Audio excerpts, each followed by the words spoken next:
Comment on trouve la personne qui nous convient? Bonjour à toutes et à tous et bienvenue si vous ne me connaissez pas, je suis Esther Valentin, je suis coach en développement personnel, je suis spécialisée en vie relationnelle et plus particulièrement la vie amoureuse et tout ce qui s'y a trait. Et aujourd'hui on va parler de comment trouver, attirer la personne qui nous convient, avec qui on est compatible, la personne avec qui construire la relation que l'on se souhaite. Si déjà vous avez un schéma habituel où vous ne rencontrez pas le bon type de personne pour vous, quand je dis le bon type de personne pour vous, c'est par exemple que vous avez envie d'une relation durable, d'une relation engagée, d'une relation on peut avancer vers ça en tout cas, et que vous rencontrez dans la répétition des personnes qui ne veulent pas s'engager ou qui n'ont pas les compatibilités avec vous, les disponibilités pour ça, bref, c'est des exemples. Bien, première chose et chose principale de cette vidéo qu'on va voir ensemble plus en détail ensuite, ça va être de changer vos habitudes. Quand on reproduit une situation, qu'on va vers des personnes, vers des relations qui ne nous conviennent pas, et cela de manière répétée, nous devons revoir notre propre fonctionnement, notre propre manière d'agir qui conduit à un résultat qui se renouvelle. Et ça inclut immédiatement nos habitudes. Parce que c'est notre fonctionnement qui participe et qui crée même nos résultats. Là, c'est toute la base de travailler à devenir une version de soi qu'on se souhaite, c'est-à-dire à être plus productif dans nos ambitions, dans nos aspirations. Et là-dessus, je vais vous mettre en barre de description mon petit e-book sur le fait de devenir la meilleure version de soi. C'est ce process de se développer dans l'idée de créer ce qu'on veut créer, de participer pleinement à ça et non plus de se nuire malgré soi et de ne pas comprendre cette contre-productivité qu'on a dans le fait de créer et d'avoir des résultats différents de ce qu'on souhaite créer. Bref, là-dessus, je vais vous mettre le petit e-book gratuit. Dans la barre de description, il est à télécharger. Et dans les notions qu'on va aborder, on va parler en fait de... Et c'est déjà fait, hein, malgré moi, je vous ai déjà parlé de cette idée de se responsabiliser, de se rendre plus mature affectivement parlant, c'est-à-dire d'être conscient de nos émotions, de nos besoins, de nos envies et de prendre conscience de notre participation à faire exister tout ça. Et ça, la maturité affective, j'ai fait une masterclass sur le sujet, tout simplement. Je vais vous mettre le lien pour que vous puissiez explorer un petit peu plus ce que j'ai abordé dans cette masterclass. Et le replay est entièrement disponible, vous y avez accès si vous le souhaitez. Je vais vous mettre tout ça en lien. Maintenant, on va en revenir aux points qui permettent d'attirer, d'aller en tout cas vers la personne qui nous convient et de sortir d'un schéma qui ne nous amène pas à ce résultat-là. Et vous allez voir, soyez patients parce que la conclusion, elle va vous impacter, j'en suis sûre. Ces points-là, on va les aborder sous forme de questions. La première question que je vais vous poser, c'est comment vivez-vous votre quotidien? Est-ce que vous avez tendance à agir, à entretenir ce qui vous fait du bien ou pas? C'est-à-dire, est-ce que si vous voyez que quelque chose que vous faites vous ramène souvent de la déception, de la frustration, est-ce que vous voyez refaire la même chose? C'est-à-dire, est-ce que vous êtes la personne qui entretient toutes les choses qui lui amènent du bien-être ou est-ce que vous êtes la personne qui souvent se met dans la posture de s'apporter du mal-être? Je vous donne un exemple tout simple. Vous envoyez un message à une personne qui ne vous répond jamais, vous allez renouveler ce message. Vous allez renvoyer un message. Cette personne ne vous répond pas, ça vous fait du mal, ça vous renvoie à la déception que vous ressentez de cette relation. Vous recommencez. Ça, c'est directement être la personne qui, dans son quotidien, entretient des actions, des manières d'agir qui lui font du mal. Et vice-versa pour quelque chose qui vous fait du bien. Êtes-vous la personne qui cultive les choses qui vous procurent du bien? Le deuxième point qui restera aussi en forme de question, c'est comment vivez-vous vos relations? Comment vivez-vous vos relations? Est-ce qu'avec vos amis, avec votre famille, vous développez des comportements qui vous font avoir des relations plus qualitatives? Ou au contraire, entretenez-vous des comportements qui vous font souffrir dans vos relations?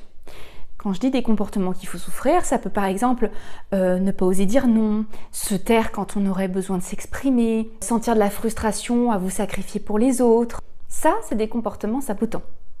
Est-ce que vous savez en avoir et sur lequel vous ne travaillez pas? Ou est-ce qu'au contraire, vous êtes quelqu'un de très actif sur le fait de vous-même participer à avoir des relations qualitatives en entretenant des comportements qui vous font vous sentir bien? La troisième question, ça va être comment êtes-vous avec vous? Est-ce que vous entretenez des comportements productifs à vous sentir bien avec vous ou pas? Là, quand je vous parle de comportement productif, c'est est-ce que vous êtes du genre à vous juger sévèrement, à faire des comparaisons avec autrui, toujours tourner négativement contre vous? Est-ce que vous avez des croyances, des idées pessimistes sur vous, sur votre vie à venir et présente? Vous êtes qui pour vous dans votre monde intérieur? Et votre monde intérieur, il démarre déjà dans la tête, mais ce monde intérieur, est-ce qu'il est bien pour vous? Donc en fait, qui êtes-vous pour vous-même dans votre manière de penser avec vous-même, de vous parler à vous-même? Parce que là, clairement, si vous visez des personnes qui seront à des tendances optimistes, vous valoriseront, seront agréables, sympathiques, mais que vous-même, votre rapport à vous-même, c'est le contraire, je vous assure que vous n'allez pas aller vers votre désir, vous allez aller vers une correspondance à ce que vous entretenez déjà. La quatrième question que je vais vous demander, c'est comment, de manière générale, vous entretenez ou juste apprenez un alignement entre ce que vous souhaitez comme résultat et votre manière d'être et d'agir. Quel est votre rapport à la notion de responsabilisation? Est-ce que vous vous sentez responsable de cultiver dans vos manières de penser, dans vos manières de vous enrichir peut-être par des articles, par vos lectures, par votre investissement personnel, peut-être dans du coaching, de la thérapie?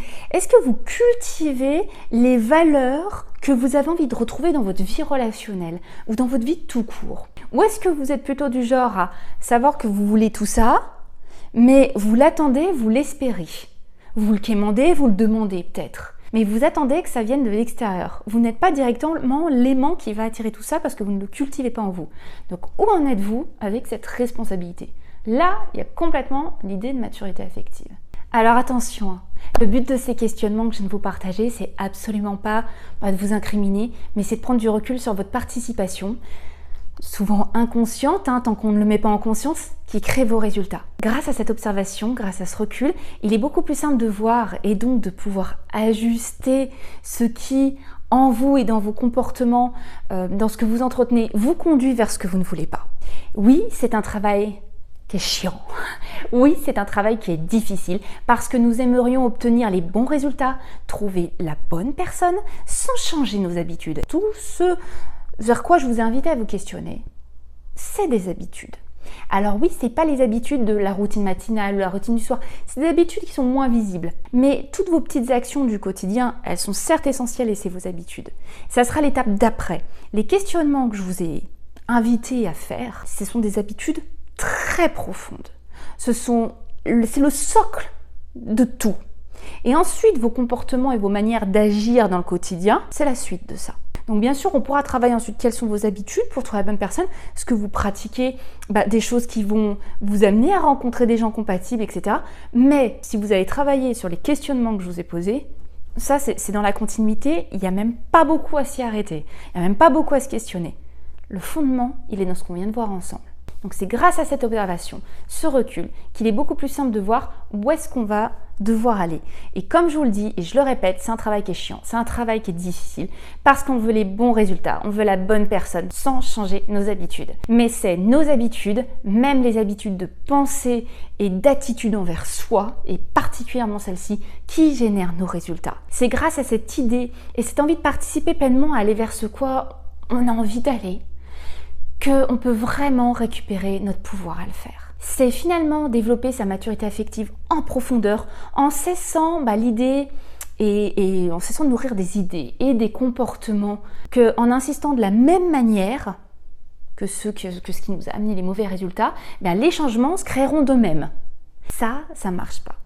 Quand on amène dans notre manière de faire un tel résultat qui ne nous convient pas, espérer qu'en insistant de la même manière, les résultats vont changer d'eux-mêmes, c'est de la dépendance à l'extérieur, c'est de la dépendance au monde extérieur, en tout cas c'est de la déresponsabilisation de soi. Il y a quelque chose qui nous fait peur, on ne croit pas en nous, on ne croit pas en nos capacités, ou en tout cas on a appris à tourner notre regard constamment vers l'extérieur, et donc on a énormément de mal à faire ce pas de retrait là, pour revenir à soi et se dire ok, comment j'ai participé au rouage qui a donné ça, pour que je change la direction du rouage. Et la conclusion que je voulais vous faire de cette vidéo, c'est que trouver la bonne personne, une personne qui nous convient, c'est ni plus ni moins, je dirais, c'est convenir à ce qui nous convient.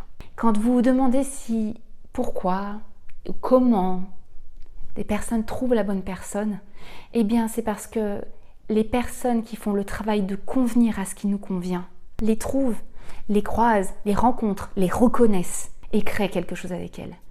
Donc n'oubliez pas, je vais le répéter encore une fois, comment trouver la bonne personne, la personne qui vous convient.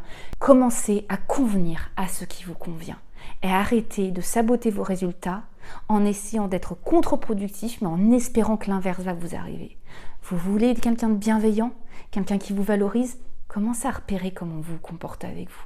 Commencez à regarder quel jugement, comment vous vous entretenez, des actions qui vous font du bien ou non, quelle comparaison vous osez faire de vous-même. Regardez votre manière d'être avec vous et commencez à convenir à ce qui vous convient. Toutes vos habitudes, surtout celles qu'on a explorées. J'espère vraiment que cette vidéo va vous remuer la réflexion, c'est tout ce que je vous souhaite, parce que la réflexion, ça amène de la transformation, et j'espère qu'elle vous a plu pour le coup, et n'hésitez pas à la liker, n'hésitez pas à commenter. Dans tous les cas, vous le savez très bien, de mon côté, je ne vous lâche pas, parce que je vous retrouve très très vite dans une prochaine vidéo. À très vite, bye bye.